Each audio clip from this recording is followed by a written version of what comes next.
What's up, guys? Welcome back to the stream. Last week we talked a little bit about predictions for 11th edition, most likely coming in the next year, next summer, since we're on that 3-year cycle. And last week I kind of talked about, what we would do this week, and I thought it'd be kind of fun to work on some painting stuff, because honestly I need to take some time and finish working on my Stormsurge, and I figured we could just kind of chat and paint and just kind of talk through my painting process a little bit and then kind of go from there. But yeah, let me get some stuff set up and then we'll be all ready to go. So I have already started painting. I'm about halfway through, if you could say that. So let me just show you. So this is the leg portion, obviously, of the Stormsurge. Kind of going for a little bit of a cell shaded style, as you can see, primarily with the kind of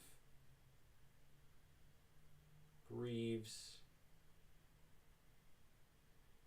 that sort of thing. Let me see if I can stand it up. So I actually do have magnets on the inside of this. I really just wanted to be able to take it apart a little bit for transportation reasons. So it stands on its own. It actually has 4 position magnets, so it actually can rotate 90 degrees, kind of all the way around. I won't worry about going much further than that. As you can tell, the main body portion is barely started. So I will probably not get to that today, but I figured today I would try and finish the cannon. So it has like a shoulder mounted cannon on it, so we're gonna work through kind of finishing this piece up, and if we have time today we will take a look at the body, maybe do some major color coding on that. So I do have most of the brown completed, so I don't think I'll be worrying too much about touching on the brown until we get maybe to a bit of the cleanup stage. So I do obviously have some areas of green that I really need to touch up. So we will start with the green. So I do primarily use war paints by Army Painter. For me, it was just kind of the first paint I gravitated towards. I'm not the biggest fan of the paint pots for Citadel, so I went with the Army Painter, and I do have my Vortex mixer back here. So we're just gonna go ahead, shake that up, and we're gonna start today, because I have a lot of the mid-tones already laid out for the green, but I need to touch up some of the dark. So my dark green is going to be Guardian Green. A little bit more of a blue green, but I like kind of, with this one at least, doing a little bit cooler shadows. I just kind of find that fits more of the aesthetic that I'm going for, as well as for my army. I just think the kind of more blue-green is sort of the way to go. I'm going to kind of reposition my mic and everything so I can hopefully kind of see over the camera at the same time. This is my first time kind of painting and streaming, so I apologize if some of the volume and stuff is a little wonky. I will try my best to improve for next time. But with this kind of cell shaded style, I try to work in fairly thin coats. And honestly, green, while it is my favorite color in general, it is not really my favorite color to paint with, because it does not have the best pigment ratio. So a lot of things just kind of either require multiple coats or just don't really seem to want to cover. But on the flip side of that, because you have to kind of take your time and kind of go over it, you can actually get some really smooth gradients with the green. As you can see, I kind of maybe went a little too far up with that initial shadow, but I'm not too worried about that. We're going to go back in with my mid green, which I will admit is a little bright, but it is the main green that I've used for the rest of my army, and I actually really like that kind of bright Kelly kind of green. So not to worry, it will all be fixed in time. So I think one other spot is kind of right here. Just gonna kind of deepen that up a little bit.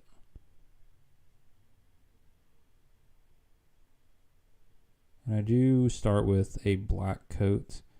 So for me, I actually do use the Apple Barrel craft paint from Walmart. I know it's a little bit of painting blasphemy, I suppose, but for me, a prime just needs to get a little bit of texture on the model, so that way I can effectively paint on top of it, and it gives a very nice matte black finish, which is ideal for how I personally like to paint, so I'm not complaining. And also at like $2 for a bottle that's lasted me honestly, I was using that bottle for craft and terrain building as well before mini painting, and it's already made it through about, I don't know, 5,000 points of Tyranids, Tau, and Space Marines. So for a couple bucks, I am not complaining. And I do have this barrel kind of under shaded. Oh, I am not focused. I'm so sorry about that. Got a little mesmerized just watching the paint brushes and everything. While I go, we're just going to get a little bit of darker paint kind of underneath here to kind of paint on there. Okay, and then we'll go to the other side. So one kind of odd thing when you're doing sort of a more cell shaded kind of paint job is the idea of shape.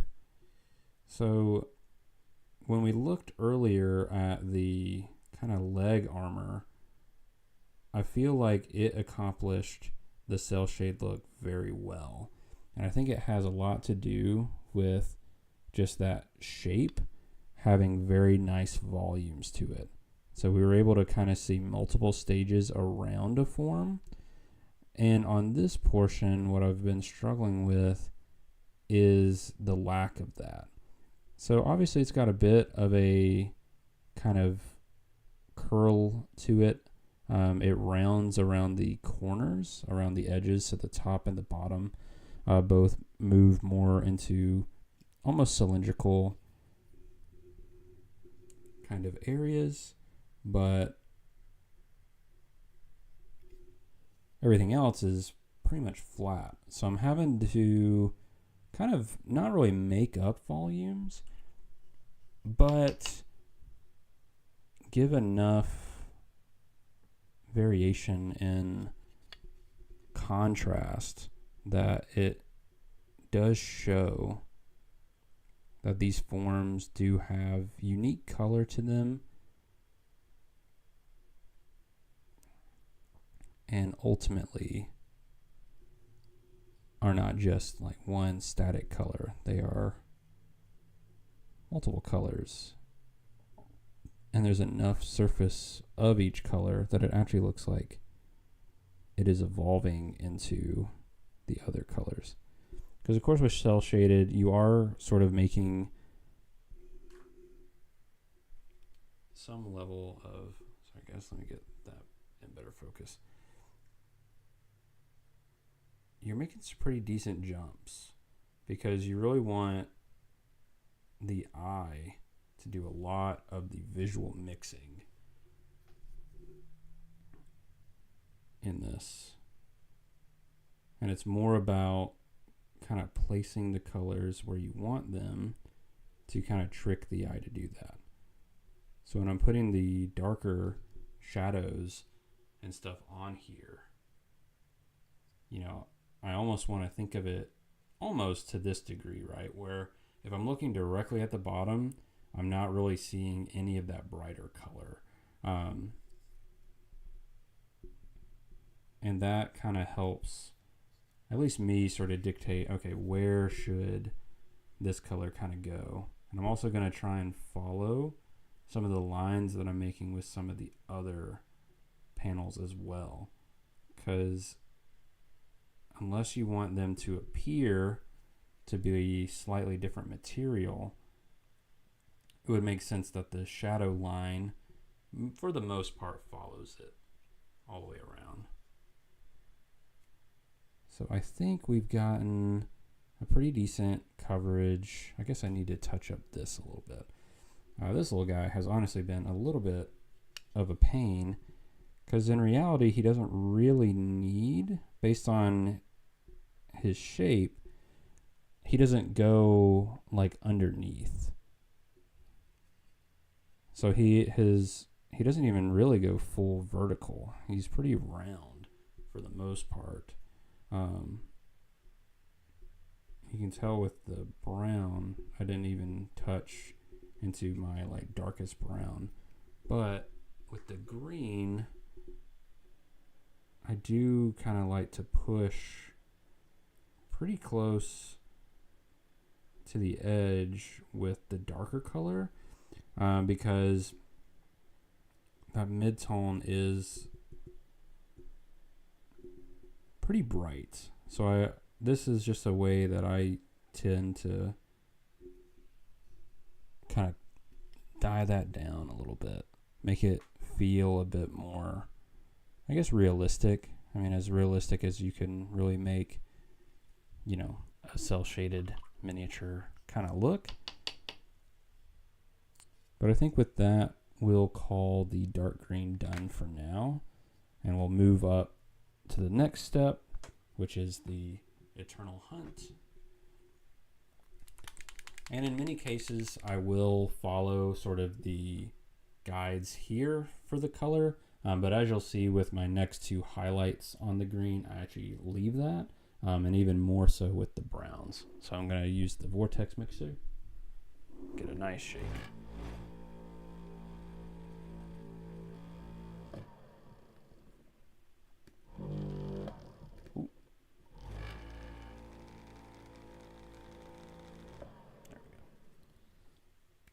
And if you don't have a vortex mixer, you can obviously shake by hand, but I've just kind of found it's nice having that tool. Just makes mixing paint just that little bit faster. And I've kind of found that it, because of how well it mixes it, you don't get as much potential variance in like the amount of pigment and that sort of thing with your water. So it takes a little bit to get used to, but not too bad. All right, so now we're just going to kind of meet that dark green with a pretty harsh line. We're just going to paint up.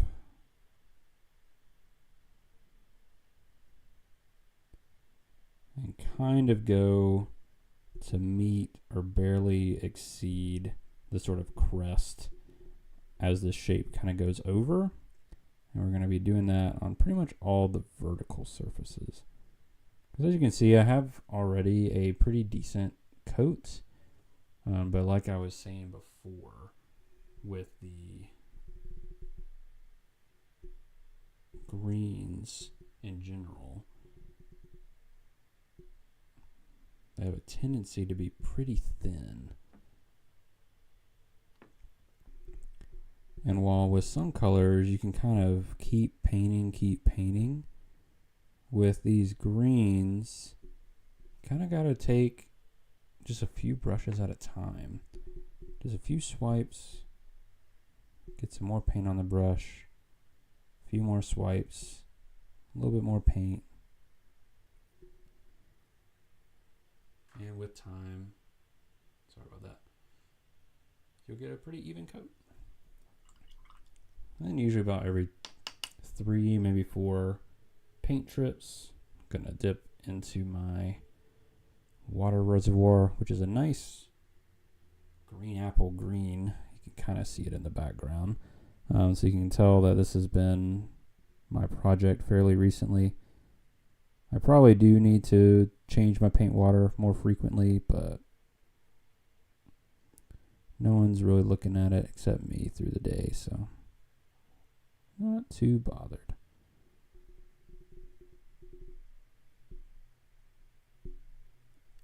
Once again, if I do kind of drift out of focus or anything like that, I do apologize. My first time kind of painting, talking, and recording at the same time, so there's definitely going to be some learning involved here. This time I actually am going to hop to the other side of this form before I normally would. And I think for me, every now and then I kind of got to just change things up a little bit. You know, work on another part that I may not have jumped to next. Just kind of keeps me interested in painting, and also kind of helps me think of like the end product a little bit sooner. So here we obviously kind of left a decent amount kind of showing. And with this one, it kind of has an interesting 2-tiered effect. So as you can kind of see, I've painted the lighter green here as well as on this, because as you rotate the form, you can actually tell that there's 2 separate volumes. So it's I mean, it's not a super complex form, but it is more complex than a lot of this gun barrel is. So, and with the cell shade kind of technique, kind of enhancing those forms is the key, I think, to kind of unlocking it.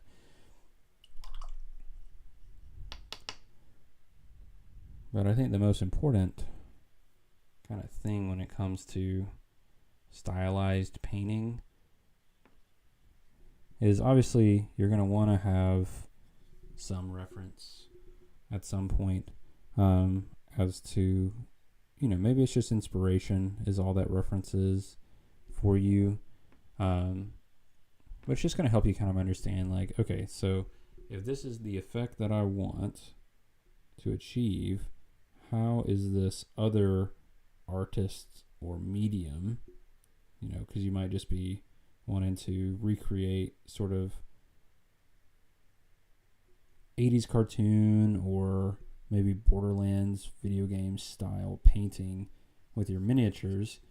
Well, grab some screenshots from those sources. Find, you know, some screen grabs of them online and then try and match what that looks like, you know.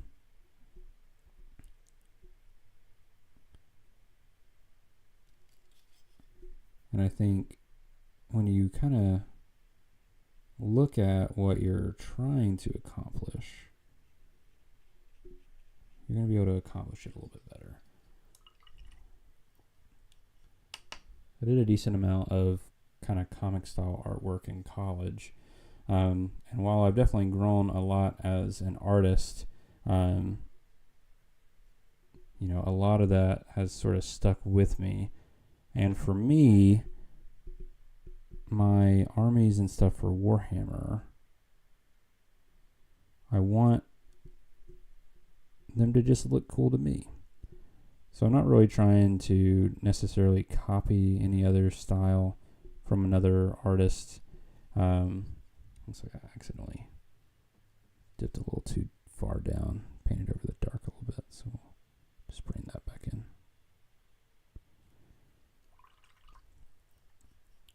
But like I was saying, I'm not really trying to copy any other style specifically.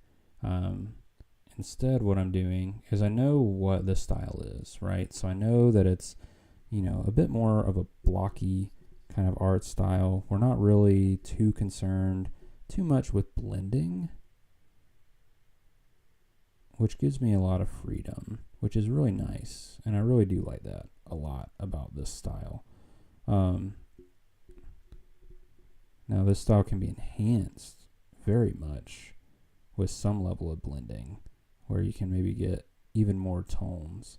Because when you think about it, cell shading as a style requires visual blending. So instead of the colors being a smooth gradient, the colors are instead kind of keyed in a way that they trick your mind into seeing a form change shape by the color. So instead of this smooth gradient from, this bluish green all the way up to this really bright kind of pretty much yellow green, I have just 3 colors. But when you look at it in this style, you can look a little better here since the paint's dry. It looks like that form curls around, and even when this dips in, it almost makes it, from the camera perspective, almost makes this whole thing look cylindrical. So it just like really emphasizes the contours of the shape.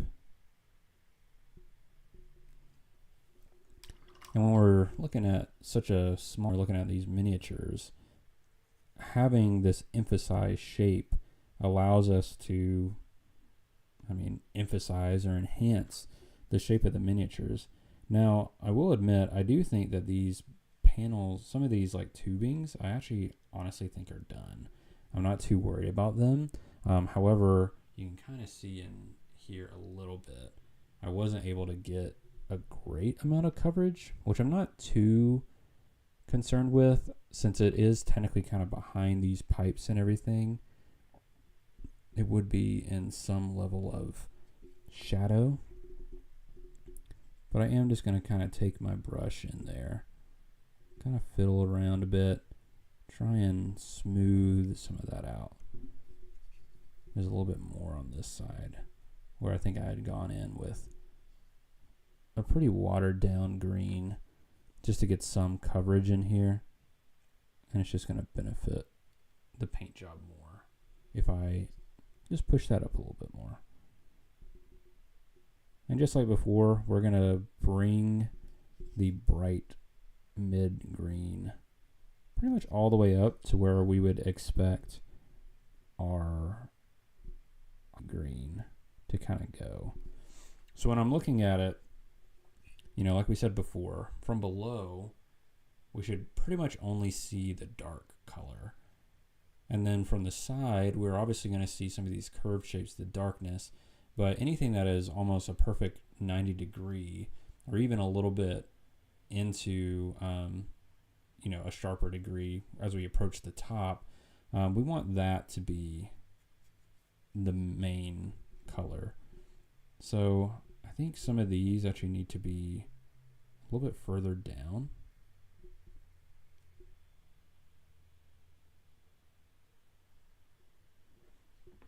So we're just gonna paint in a little bit further down. I think sometimes, I'll sometimes use a vertical stroke, and other times I'll use more of a horizontal stroke. And it's just kind of the way I think the form is going to benefit more. Obviously, when you're kind of smoothing out some of this, going horizontally across the form is going to give you a bit more control.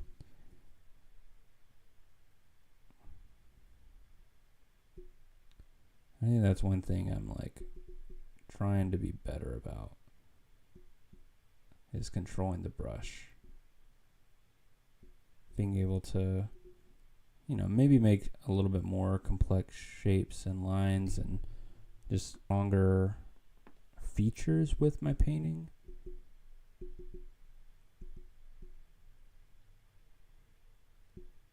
Because if I ever want to make the jump to, doing some freehand stuff, then I need to have that foundation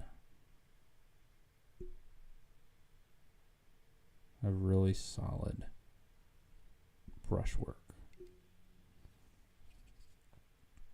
Yeah, I like that better. Kind of bringing some of that mid-tone, kind of more enhancing that role. And we might go back in, maybe make a line of the dark to give a little bit of an enhanced kind of look to it. And now we'll look at this sort of portion back here, which is a little bit of a confusing sort of shape. So a lot of it is actually facing almost full vertical, right? So we don't need a ton of this green, but at the same time, because it is so big, we're actually probably going to want to interrupt the top a bit with at least the mid-tone, just to make it a little bit more of an interesting paint. So I think we're going to maybe focus on this shape for a little bit, while I might actually work kind of back and forth. So I am going to bring some paint. That was a little too thick, so we're just going to kind of brush that out a bit more than I normally would, just to make sure we get nice, even, smooth coverage.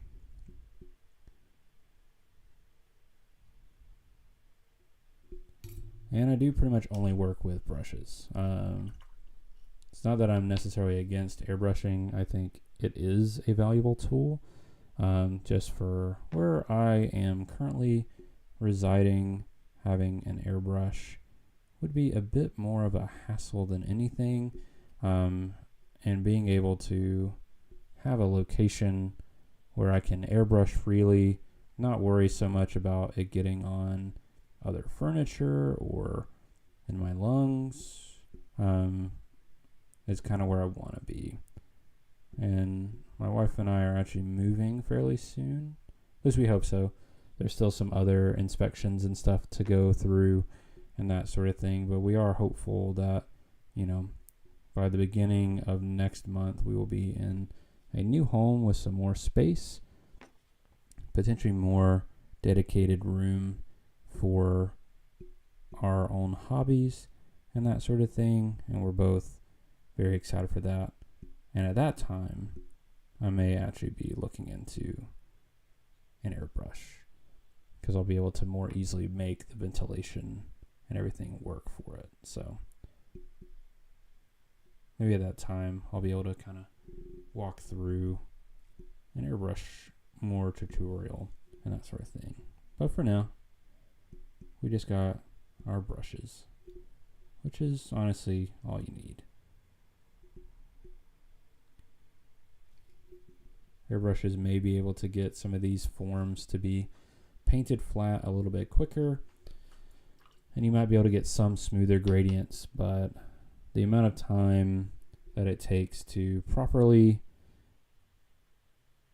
and accurately kind of get those forms and those shapes with an airbrush, at least while you're still beginning with it, I don't know. I think kind of learning some brush technique and learning how to make some of these smoother gradients or more unique styles with brush and paint is ultimately just going to make your life with the airbrush a lot easier, because you've got a much stronger foundation on how to actually paint, and then the airbrush doesn't become a crutch, it becomes a tool that will allow you to achieve different results. Because ultimately, while you can emulate the other, you can emulate an airbrush with a paintbrush, and you can emulate a paintbrush with an airbrush. The two tools are meant to do their own thing. And they are just that. They are tools meant to make life easier. I mean, imagine mini painting when we didn't have bottled paint, or when you had to mix your own paint, or especially when, you know, there really was just oil paint. You have to paint your miniatures, let them sit for a day before you could even put the next coat on.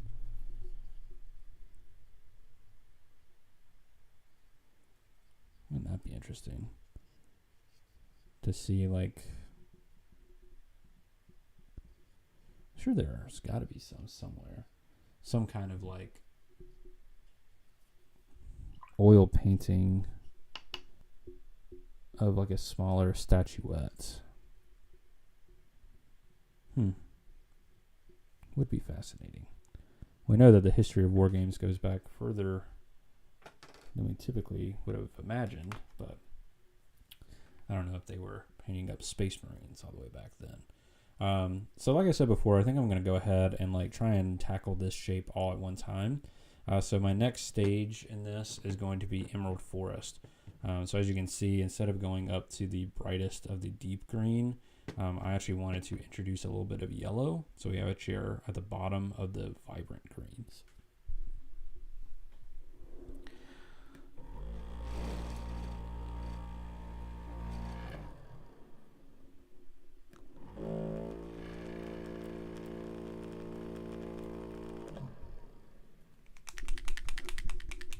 All right. So we'll go ahead and put a drop of that on our palette today. All right. So now when we're looking at this, it is like a interesting almost compound form, because we actually have pretty much a flat top, but then a very slight roundness to the outside. So this flat top will primarily be this brighter green with a little bit of it kind of wrapping down and around. And I think, so when we're looking at it on the model, so like the main midpoint of the model is on this side, we might look at adding some interest with some more striping on this side, just to give it just that, a little bit more visual interest. So wet the brush, a little bit of sponge, dry it off. Remember where I put the paint. And then, yeah, we're just going to start by putting, oh, I think I might have got a little too much water. And this is a very thin paint. Not a ton of pigment in it at all, but the color is just exactly what I was looking for. So that is sometimes the downside of I mean, really any paint, but I will say that Citadel a lot of times actually has pretty good pigment to medium ratio. So you're often not too thin on just about anything. And there's some colors in Army Painter that, you know, sometimes leave me wanting a bit more, if I'm being honest. But that's okay. Because in some cases, having to kind of go over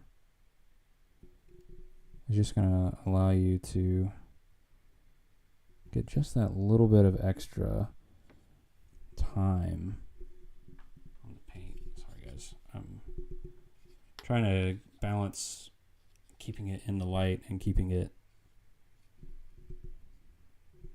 in focus while also being able to actually see what I'm doing. You get just that little bit of extra time painting it, where you're able to just sort of slow down a little bit.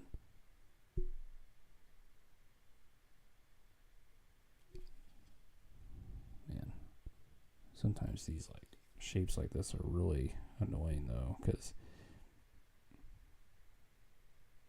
should be able to just kind of drag along. There we go. That's pretty good. Yeah, I think we're getting a better mix now, so it's not as thin.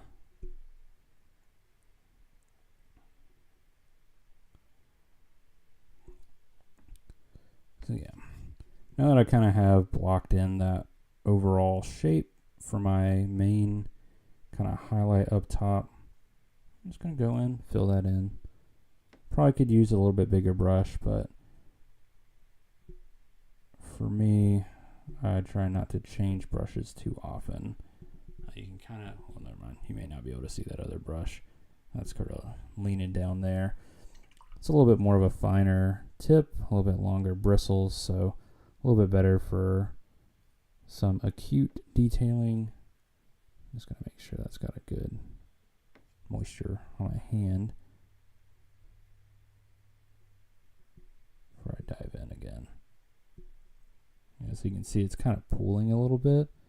So we're just going to get a little bit more paint on the brush. Kind of go a little further.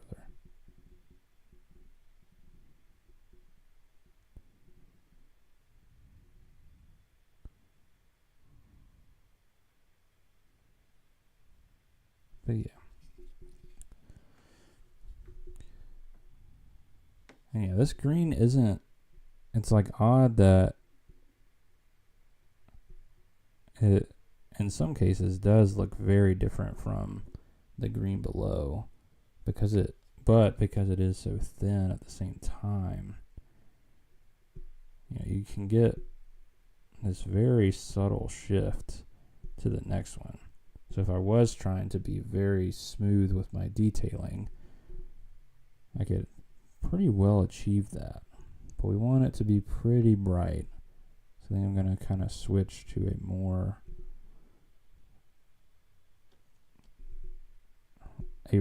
a slightly more regular return to my palette. Oh, I'm like not even in focus. I'm so sorry. Don't have a lot to like hold on to, which is kind of funny. I'm having to sort of like pinch into my like own hand because I don't have my armrest to lean onto out here. I'll get just, you know, learning a new way to paint today.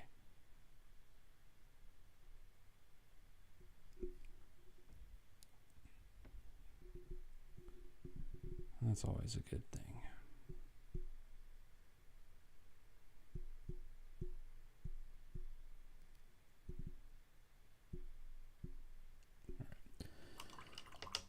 I haven't rinsed in a little bit. I can kind of tell paint's starting to feel, I don't know if you guys noticed this, but like the paint kind of starts to feel sticky in a weird way. Like the brush no longer reacts to the paint the same way. It's like instead of it brushing on, it just kind of rolls over. Doesn't really want to do too much. That's usually a good sign to just get some more paint on your brush. Actually, then this line needs to go further. Yeah, just a little bit more. Okay, so now we can kind of see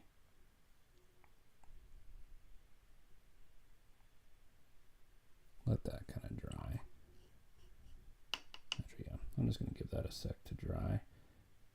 I'm just going to get some more of that paint. I'm just going to work on another area while that's drying. I mean, don't want this paint to go to waste. So we're just going to kind of move on to another section that's going to want that color. And especially a section that's kind of close to where this one is, because obviously you want near or adjacent sections to kind of feel the same. Even if one's supposed to be more of a focal point, you want the overall kind of shaping and color to feel pretty identical, or else it's going to make it look like one of them is either a different finish, maybe even a different color altogether. So, okay. Now that seems to be pretty dry. That's a pretty satin paint, and with this particular lighting I have, which, let me see if I can click that down a little bit. Oh. There we go. Oh gosh.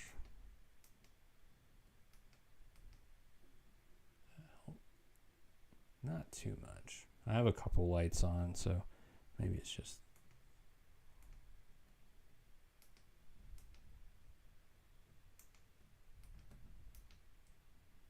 Well. Oh, gracious. All right, we're going to bring that back up. So I'm having to, like, remember how my light works. And it's like, to change the modes is between the different temperatures, or the different the brightness settings, and it's underneath my table, so it's a little awkward to get to. Oh, that's way too much water. Okay, so now what we're gonna do is, I think I want to give this like a second highlight strand on this side. So we're just going to kind of go, I think having it be a little bit below that.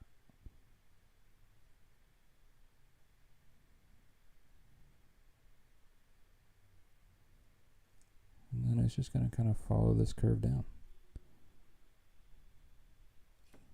Go back to the paint. Get it back on our brush. Sort of clean up that line as I go.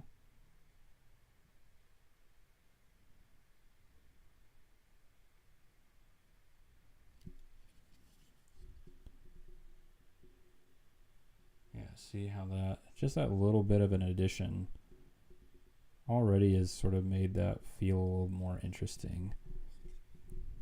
So we're gonna hop down to this next sort of shape and mirror a little bit of that. Sorry, as I just ate the mic right there.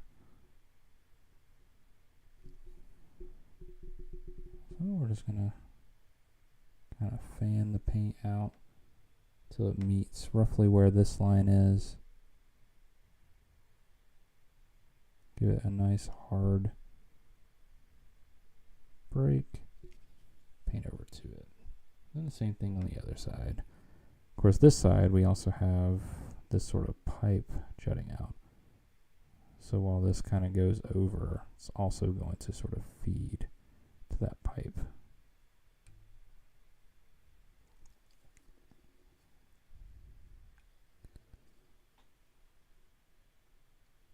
And my transitions aren't perfect. And they're not really meant to be with this style. Which is freeing in a lot of ways. You know, we're just going to kind of, in some areas where it seems like the paint might just be a little too varied, hitting it with just a nice thin coat, maybe a little bit more water than what you would normally do, is usually, sorry guys, there we go, exactly what that's going to need.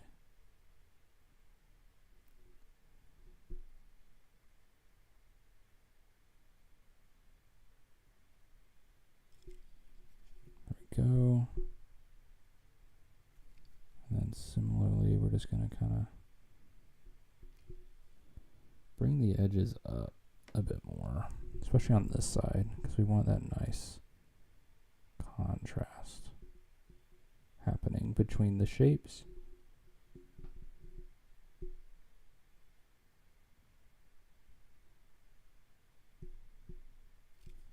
There we go. And then this shape that we were working on a second ago already kind of has a little bit of that stripe because of these little bobbles here. But we're just gonna give it a little bit more kind of here on the edges.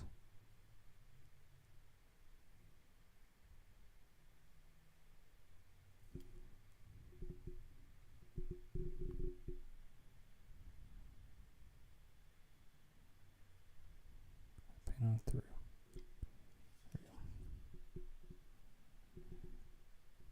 All right.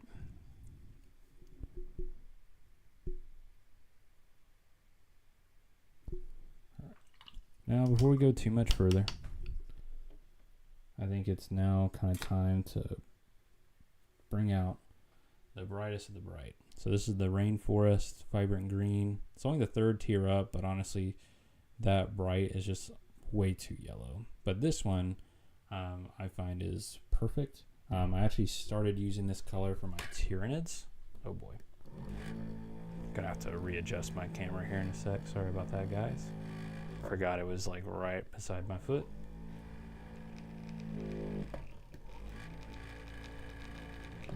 All right. Well, actually, I don't think it's that bad. Yeah, I think it'll be okay. Okay. Now with this one, just need the smallest bit, and I need one of my even smaller brushes here. It's like a 000. And this is like my super fine liner, but also my edge highlighting brush. Now we're not going to be using this color on all the edge highlighting, obviously, but if we take a quick peek at this, so when we look at the shape of the leg here, so we have sort of the mid-tone green, we have that light green that we've been working with, the mid-tone of green again, and then that darker green blue. So it kind of translates over itself, that it sort of shapes the form. So this is like the main highlight strip, and then this is like that accent highlight, like what we just added. So when we look at that, we have this brighter green sort of on the outsides of it. You know, it's just kind of a feeling for me on which side I really want it to be on. I do think I'm going to have it on the outside of each, and then with this one just along the top. So even though I kind of got a little bit of paint before I started talking, I think we're just going to dip one more time, get a good amount on our brush, make sure that I am in focus, and then begin just that little bit of line work.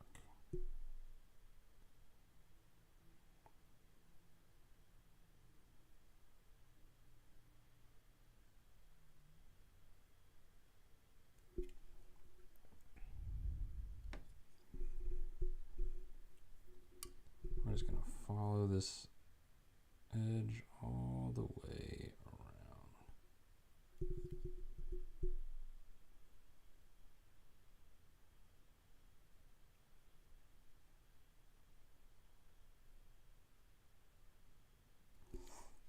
And the cool thing about line work is that while super clean lines look good, you know, if you get a nice crisp even line, it's going to look really nice. But having a little bit of staggering on it is also just going to give it a little bit of character. having the line kind of dip and bow will show just a little bit of movement in it.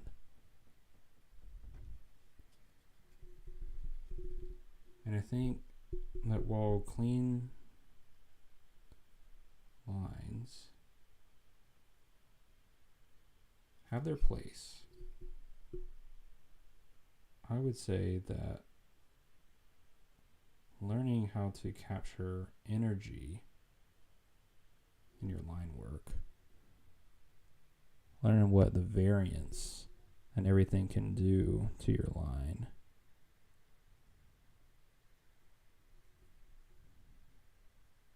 may not win you very many awards. Remember, awards are subjective.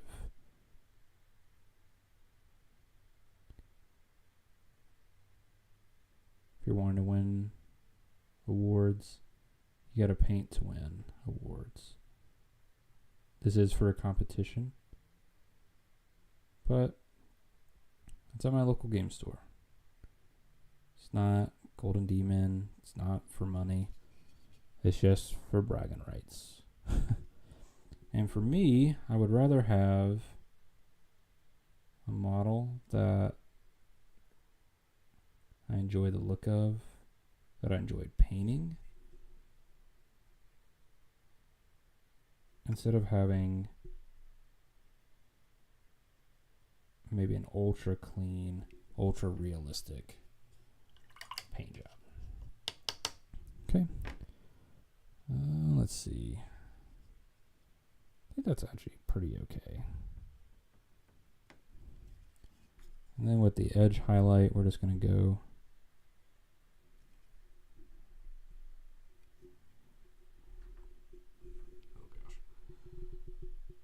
honestly, I'm very quick with my edge highlights. I don't want to spend a lot of time on them, so we're just going to knock those suckers out. And if I go a little bit over, it's not the end of the world, because it's all green all the time. Okay. And usually what I do is I'll edge highlight the area with the next stage up. So Emerald Forest is edge highlighted here. Guardian, Eternal Hunt, Emerald, Rainforest. So it kind of just goes up from there. I do that all over. With my Tau in particular, I don't edge highlight any downward facing edges. It's only an edge that would theoretically be caught by the light. You can kind of see a little bit of it here on the brown. So yeah.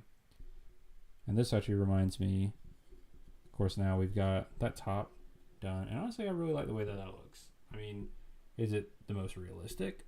No, but it does look cool. And I think that is what this this project, for me at least, is kind of all about. Is like what's kind of looking the coolest for me. And let's see. So we were on the mid-tone originally, kind of cleaning some stuff up.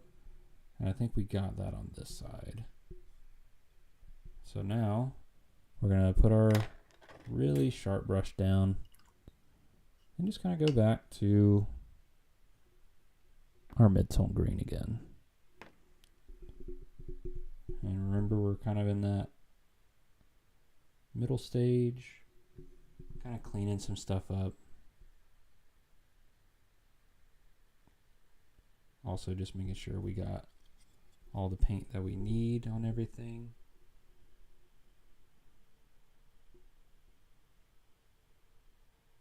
Getting all the vertical spaces with this green, and then just kind of feathering up at the top to eventually go back with our next highlight. Honestly, this is pretty smooth already, but I think it could be just a smidge smoother. So just a little bit more paint, a little bit more time. Knock it right out. Okay. We already painted this side, so we don't have to worry about that now. Another upside to kind of jumping around at times is that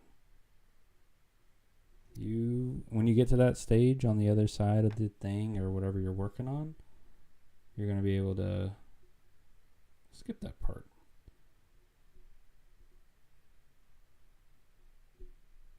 So just kind of bring that in.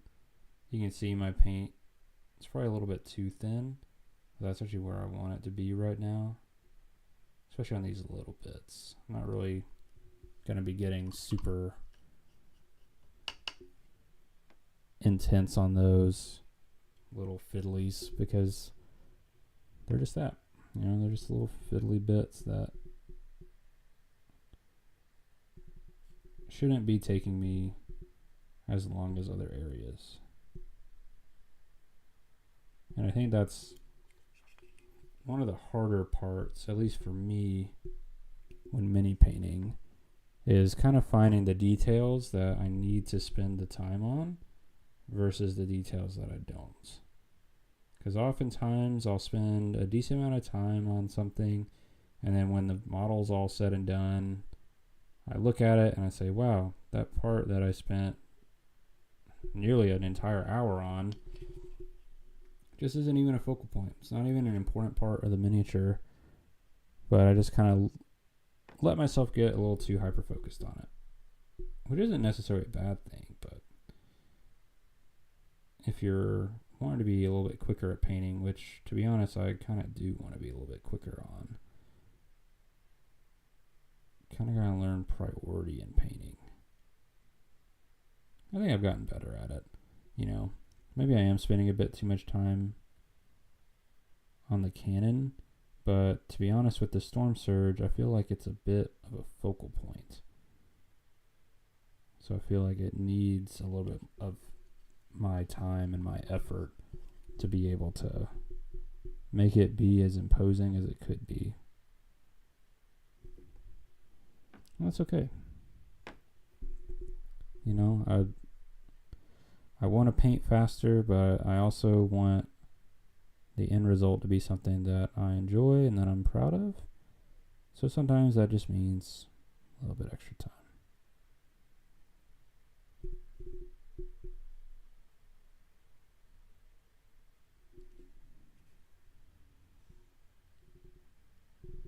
Cool. Honestly, I think this might want just a smidge. Yeah. I think this bit wants just a little bit more of that mid-green. So I'm just going to touch that up before moving on.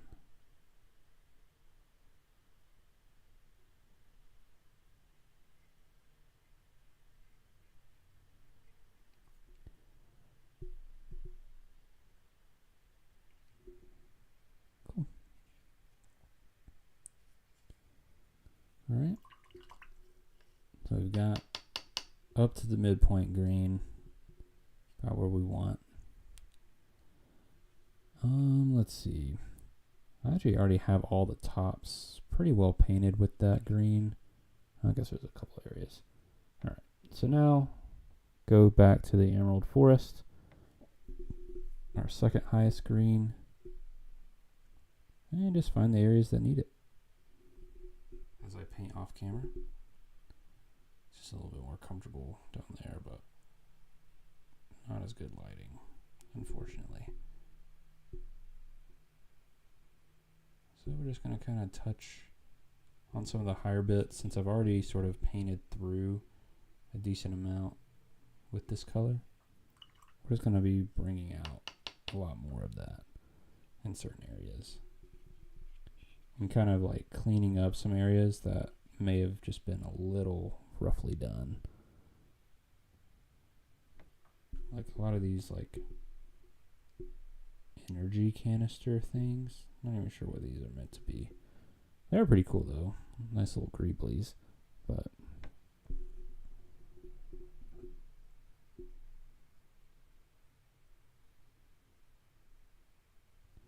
definitely look very Tau-esque.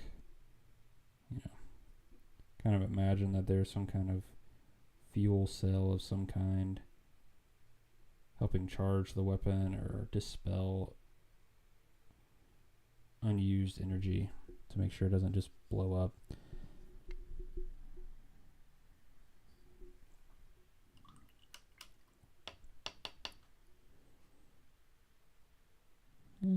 think that's pretty good.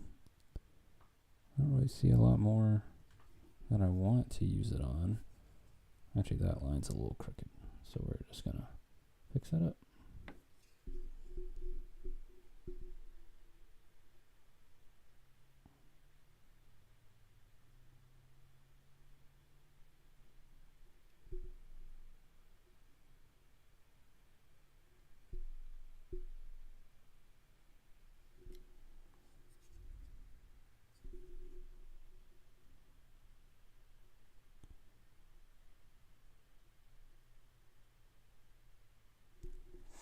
And with cell shaded, one kind of weird thing that you'll kind of come across. So see how this one is technically underneath this cannon, right? So like if we're talking about perfectly vertical, you can't even see it from a top-down view. If I can line that up right. So in reality, it may not actually have too much light going on, but we want to bring it out. So we're just going to add, as I already have, that highlight color there on the end. And that's basically just going to bump it out just enough that it gives it a nice little flare.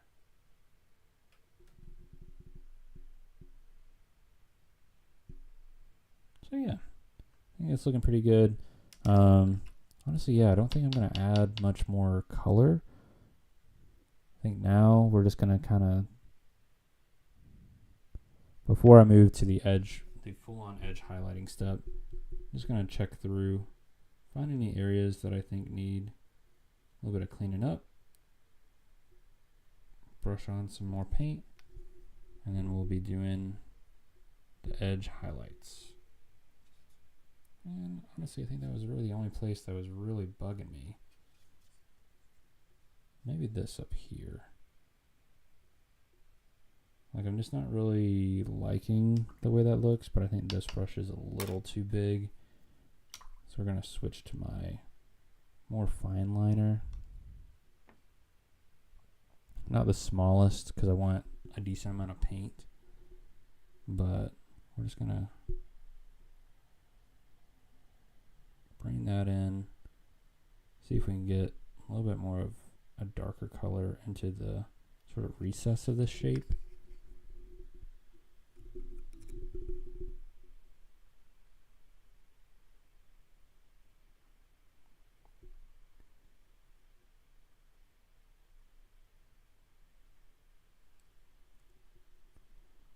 Same thing kind of here.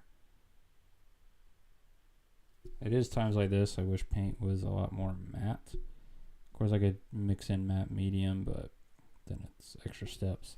So it's kind of, you know, is it worth the time to do all that? I actually think we're going to make an executive decision. And we're actually just going to effectively close this shape completely. Because it actually is a pretty defined shape. So we're actually going to bring that mid color pretty much all the way around. Maybe a little bit lazy, but you can kind of see that now that shape is pretty much closed off.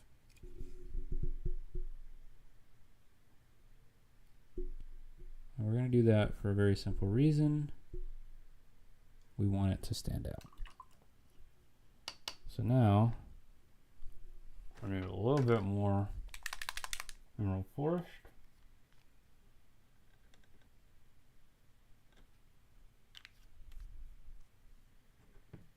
Because now we're going to push, same brush,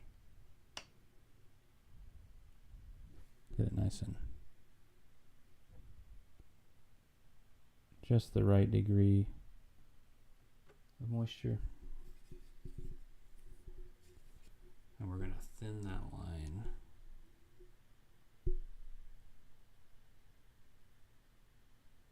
With this. Pretty much follow that most upright shape. A little bit on this part as well. And you'll notice when you're using a brush that has fewer bristles, you'll return to the water a bit more. Because basically, while the brush is stored in those bristles, because they may not have as much water within them, the paint's going to dry a lot faster. So you got to be able to quickly get some more in there.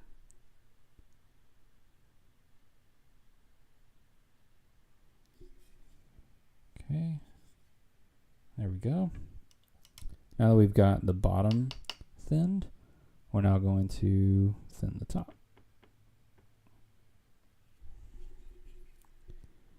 So very carefully, just going to kind of brush in from the top.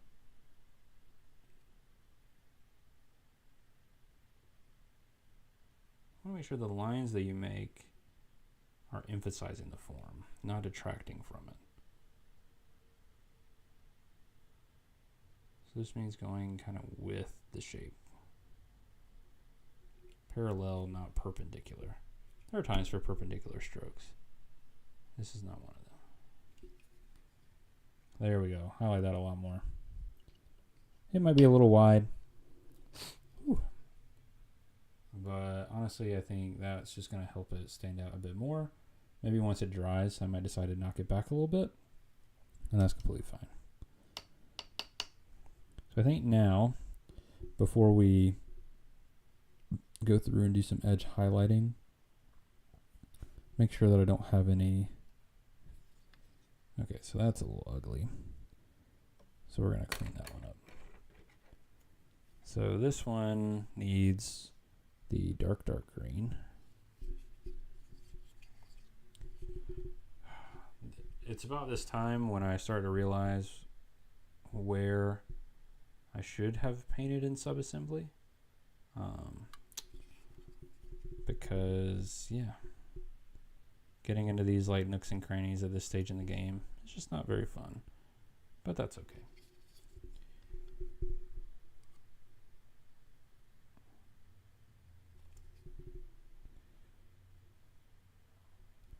It's not the end of the world, and honestly, like, that was a pretty easy fix, and now it looks a lot better. Might be better to get the mid green, so the Eternal Hunt in on this as well. We're just gonna go right on that line. They're gonna blend a little bit. That's perfect. There we go. That's all we really need. Okay, now the question, well, I think the edge highlight is going to answer some of these questions, but when you kind of get to this stage where pretty much the base coats are in, the highlights are in, shadows and everything, and you're about to be putting in like edge highlights and that sort of deal, you'll find places kind of like these, where it's like they don't really seem like they have the right shape to them, but the edge highlight is going to tell us, okay, is the edge highlight enough to push them into the shape that I want them to be, or am I going to need to add a little bit more? Either way is fine. So we're just going to kind of take our edge highlighting brush. Let's see, I can probably zoom in a little bit. Take our edge highlighting brush. And you can kind of see, you might be able to see, has a little bit of a curl to it. Because while I do try my best to take care of these, they are pretty cheap. So we're just going to put a little bit of edge highlighting on here. And if you ever have brushes that curl, and you don't want to get new ones, you're just like me, and that's, you know, for better or for worse. But you'll always want to kind of paint edges with the part that is curled away. You don't want the hook to go around. Yeah, see, I actually think, well, this is one of those times where it feels weird because the rest of the surrounding shapes aren't done this way. But even with that edge highlight, I'm not really feeling this part. So I think we're going to go a little off script. We're going to push a little bit of that shape in here. Give this a little bit more interest. This is a pretty cool part of the weapon. I'm not against this part kind of stealing some of the show. So yeah, we're just going to kind of punch that up. See, now we got a little bit more interest there. And that's a good thing. Okay. And then now, so I don't have to hyper focus on that, we're just going to zoom out again and start edge highlighting everywhere else. But to make my life a little bit easier, we're going to start with the mid-tone Eternal Hunt. And this will go, like I was saying before, basically anywhere that would receive a decent amount of light that is currently our Guardian green, our darkest green, because we always will edge highlight with the next color up. So, just going to get a little paint on our brush. There's a little bit here that we're going to want to do. And I usually make sure that I get a decent amount of the excess off. But we're just going to kind of touch right around the edge here. And I'll also sometimes kind of clean up some areas. So when I just noticed kind of down this barrel, I don't think it's going to focus, but there's a little bit, it's a little scratchy around this area, which if that's what you're going for, that's great. But with this being a bit more of a focal point, I am just going to kind of quickly go around this barrel, clean this up, brighten it up a little bit, make it look more like a well-painted barrel, which I know, you know, I mean, it's some kind of ion weapon. I'm sure there's a level of soot or burn that happens, but I like to think that my Tau actually do take the time to kind of clean up their weaponry in between battles. And for me, I like the idea that my units are coming into the battle clean and ready. And I think many people, when they're doing edge highlights, can kind of get stuck on being really precise with it, which is an okay to paint. But for me, I'm like, if my brush isn't catching it right away, then maybe the light isn't either. And I really just wanted the edge highlights to push out areas that I want a little bit more emphasis on. So we're just going to kind of quickly go around. I still got way too much paint on it. Whoops. That's fine. Looks like this one could use just a little bit more. Actually, I'm going to give it a little bit of paint kind of here just to give it a little bit of a highlight. Because see, I think that area would have gotten some better lighting than I gave it to originally. And that's the kind of upside to sort of taking this slow, taking it step by step, grabbing the next paint up. You're kind of able to see like, well, actually, you know, I think this shape here maybe needs just a smidge more of this next highlight. And because you already have it on your brush, you can just go right to it.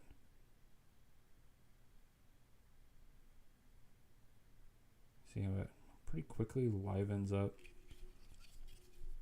even these little greeblies here on the side.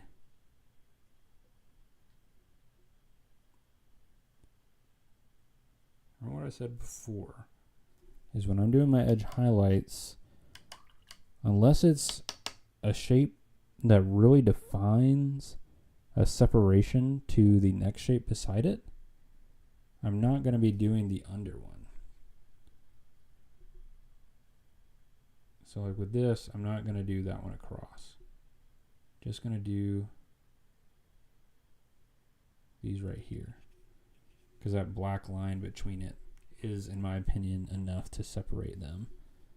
And that's all those. So then we just got a little bit here.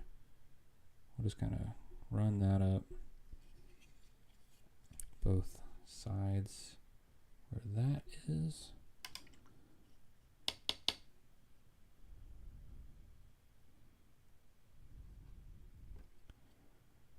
And then these guys back here.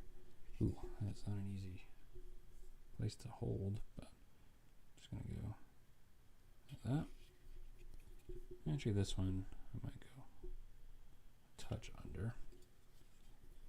Same over here. Actually, just gonna go back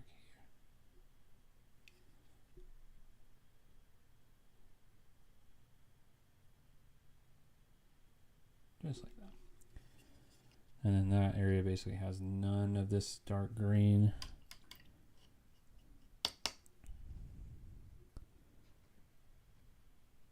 And because some of these like rollover areas right here actually get pretty confusing. Well, let's just see. I don't think I would normally do this one, but I just want to kind of see what this is going to look like.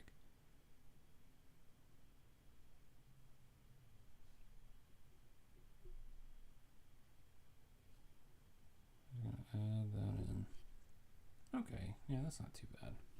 And we'll keep that.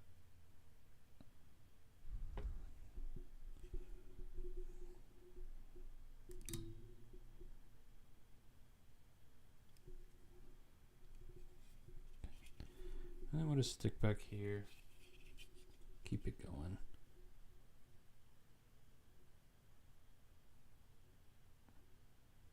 It's like on this side, the light is actually already there, so we don't have to worry about it as much. It's there too. And then we just go through.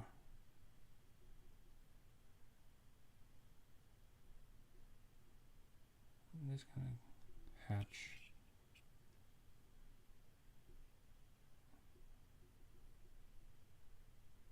These edges.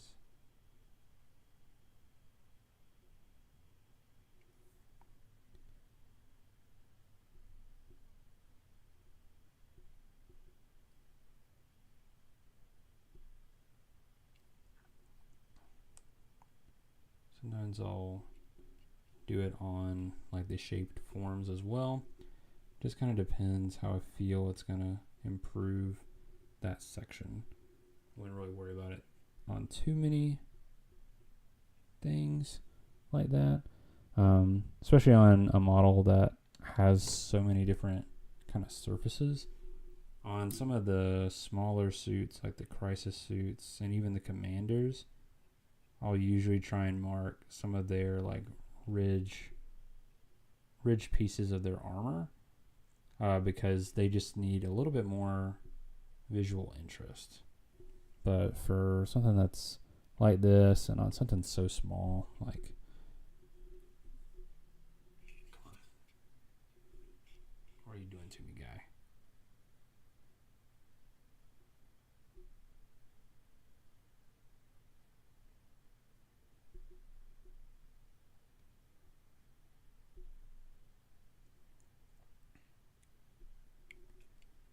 Yeah, I think.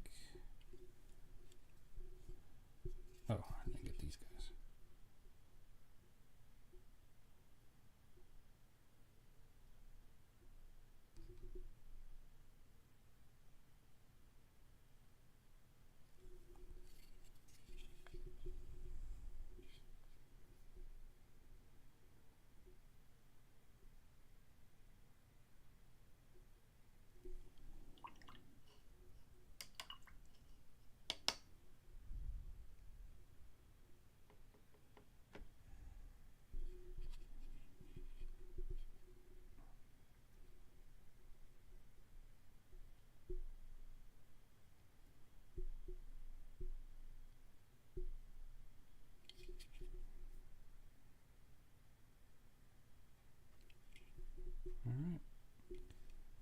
that does it for kind of that bit. But yeah, that's kind of how I go about my sort of cell shaded style on this Stormsurge model. Basically my next steps would basically just be to be grabbing, you know, Emerald Forest, do all the edges for anywhere that's Eternal Hunt, and then lastly grabbing Rainforest for anywhere that's Emerald Forest. Yeah, I think we'll kind of wrap it up there. And yeah, you know, maybe next week we can talk through, I don't know, maybe some just other topics that I've been thinking about. You know, I've started to move into the phase of the hobby where I'm kind of thinking about, okay, well, what would I want to see in a war game or a skirmish game, kind of like 40K? What am I kind of missing for my personal self? What are some things that I maybe don't like about 40K that I would like to see improved upon? And kind of talk through just some other games I've been reading into, some other kind of mechanics that I've been thinking about and that sort of thing, and just kind of talk about, you know, what would it look like in the next stage of my wargaming hobby if I were to start picking up other games or building my own. So I think that'll be a fun discussion, but, you know, leave a comment on how you like the paint job of my Stormsurge so far. I hope to be able to provide a good result for this weekend as this contest is closing in. I got to really put the pedal to the metal on finishing this guy up. But yeah, so let me know your painting hacks and that sort of thing. And I hope to see you guys in the next one.